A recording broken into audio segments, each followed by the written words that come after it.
പെട്ടെന്ന് ജോലി കഴിഞ്ഞാലേ പെട്ടെന്ന് പോവാലോ, പിന്നെ ഇവിടെ താമസിക്കേണ്ട ആവശ്യമില്ലല്ലോ. ആ ശരി ശരി ശരി. അല്ല, നിങ്ങൾ പിള്ളേരൊക്കെ ഉണ്ടോ? ഇല്ലല്ലോ. ആ, അവര് ചിലപ്പോൾ എണീറ്റിട്ടുണ്ടാവില്ല, ഉറങ്ങുന്നുണ്ടാവും. ഇന്നേ അവർക്ക് സ്കൂളില്ല, ലീവാ. എനിക്കാണേലേ കോളേജിൽ നിന്ന് വർക്കും ഉണ്ട്, അതുകൊണ്ട് ഞാനിന്ന് രാവിലെ തന്നെ പോകുന്നേ. അപ്പൊ ചേച്ചി അവരോടൊന്ന് എണീറ്റാ പറയണേ കേട്ടോ. ആ ശരി മാഡം. പിന്നില്ലേ, ഫുഡൊക്കെ ഞാൻ അവിടെ റെഡിയാക്കി വെച്ചിട്ടുണ്ട്. അപ്പോൾ നിങ്ങൾ വേണേൽ എടുത്ത് കഴിച്ചോ, പിന്നെ കുട്ടികൾ എണീച്ചാൽ അവരോട് പറഞ്ഞാൽ മതി, അവർ കഴിക്കും. ആ ശരി മാഡം, എന്നാ ഞാൻ പോന്നിട്ടാ. Okay madam. രണ്ടും കൂടി ഉറങ്ങുന്ന ഓർക്കലുണ്ടാ? അവിടെ എന്താ വെച്ചേക്കുന്നത്? താക്കോലാണോ? ഒന്ന് കുനിഞ്ഞ് നോക്കിയാലോ? വേണ്ട വേണ്ട, കുട്ടികളിപ്പോൾ എണീക്കും. അല്ലേ വേണ്ട, നോക്കിയേക്കാം. ഇപ്പൊ ഇവിടെ ആരുമില്ല, കുട്ടികളാണേലും ഉറങ്ങുന്നുണ്ട്.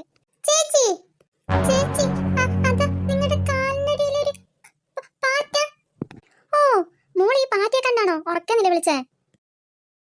ആ അതെ ചേച്ചി. ഓ, അതേ ഇപ്പൊ എത്ര പേടിക്കാനെന്തിരിക്കുന്നത്? അത് കാലൊന്ന് കുടഞ്ഞപ്പോ അത് അതിന്റെ പാട്ടിന് പോയില്ലേ? എനിക്കല്ല ചേച്ചി, ഈ കുഞ്ഞുനാള് മുതലേ പാറ്റ എന്ന് പറഞ്ഞാൽ ഭയങ്കര പേടിയുള്ള സാധന. അത് എവിടെ കണ്ടാലും ഞാൻ അവിടെ നിൽക്കത്തില്ല. മാഡം, നിങ്ങൾ അത് കണ്ടിട്ടാണോ ഒച്ചത്തിൽ നിലവിളിച്ചേ? ആ അതെ ചേച്ചി. രക്ഷപ്പെട്ട്. അല്ല മാഡം, നിങ്ങളെ വർക്ക് ഉണ്ടെന്ന് പറഞ്ഞിട്ട് പോയതല്ലേ, പിന്നെന്താ തിരിച്ചു വന്നേ? അത് വേറൊന്നും കൊണ്ടല്ല, ഞാനേ എന്റെ ഫയൽ എടുക്കാൻ മറന്നായിരുന്നേ, അപ്പൊ അതെടുക്കാൻ വേണ്ടി വന്നതാ. അല്ല ചേച്ചി, നിങ്ങൾ ഈ റൂം വൃത്തിയാക്കിയതല്ലേ, പിന്നെന്താ ഇവിടെ വീണ്ടും വന്നേ?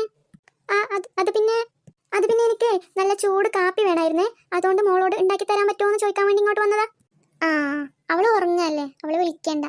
അല്ലെങ്കിലേ എപ്പോഴും രാവിലെ എണീച്ച് സ്കൂളിലും പോകണം, പിന്നെ ട്യൂഷനും പോകണം, അതുകൊണ്ട് എപ്പോഴും രാവിലെ എണീക്കാറാ പതിവ്. ഇനി ഇന്ന് കുറച്ച് ഉറങ്ങട്ടെ, ഞാൻ ഉറങ്ങട്ടെ എന്ന് വിചാരിച്ച്, അതുകൊണ്ടാണ് വിളിക്കാണ്ട് പോയത്. ഇനിയിപ്പോൾ ഞാൻ വന്നില്ലേ ചേച്ചിക്കേ, ഞാൻ കാപ്പി എടുത്തു തരാം. ആ ശരി മാഡം.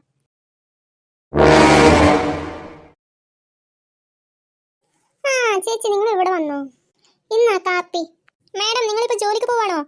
ആ അതെ. എന്തേ, എനിക്ക് ലേറ്റായി? ഒന്നുമില്ല, വെറുതെ ചോദിച്ചാ. ഓ, എന്റെ പ്ലാനൊന്നും നടന്നില്ല, ഈ പുതിയ പ്ലാൻ ഉണ്ടാക്കണം. ഓ ഏട്ടാ ഏട്ടാ, എണീക്കേ. മനുവേട്ടാ മനുവേട്ടാ, പ്ലീസ് മനുവേട്ടാ എണീക്കേ. ഓ, ഇവൻ ഇങ്ങനെ വിളിച്ചാലൊന്നും എണീക്കില്ലെന്നാ തോന്നുന്നത്. എടാ മനു. എടി, നിനക്ക് എന്ത് വേണം? നീ എന്തിനാ ഇങ്ങനെ കിടന്ന് കാർന്ന്? എടി, നീ എന്നെ കിടന്നുറങ്ങാനും സമ്മതിക്കില്ലേ? മനുവേട്ടാ, നീ അങ്ങോട്ടൊന്ന് നോക്കിയേ, ആ ആന്റീനെ നോക്കിയേ. അവരിവിടെ ജോലി ചെയ്യല്ലേ, പിന്നെ നിനക്കെന്താ? ഇല്ല, ആ ആന്റിയില്ലേ ഇപ്പൊ കബോർഡിൽ നിന്ന് എന്തോ എടുക്കാൻ നോക്കുന്നുണ്ടേന്. അങ്ങനൊന്നുമില്ല, അതെ നിനക്ക് തോന്നുന്നതാ. ഞാൻ സമാധാനത്തിൽ കിടന്നുറങ്ങായിരുന്നു, എല്ലാം കൊളാക്കി. അങ്ങോട്ട് മാറിയില്ലേ, ഞാൻ കിടന്നുറങ്ങട്ടെ, നീ എന്നെ വിളിക്കാൻ നിൽക്കണ്ട. വലിയ സൂപ്പർ സ്റ്റാർ എന്നാ അവന്റെ വിചാരം, കണ്ണാടി വെച്ച് ഉറങ്ങുന്നില്ലേ? ഹോ, എന്ത് സംഭവിച്ചാലും വേണ്ടില്ല, ഇവർക്കൊന്ന് ഉറങ്ങിയാ മതി.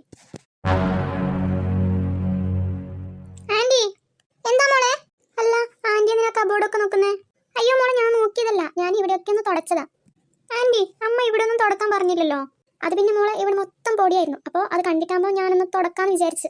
ഇവിടെ ഒന്നും തുടക്കാൻ പറഞ്ഞില്ലല്ലോ ആന്റി അമ്മ, അപ്പോൾ ഇവിടെ തുടച്ചില്ല, പ്രശ്നമൊന്നുമില്ല.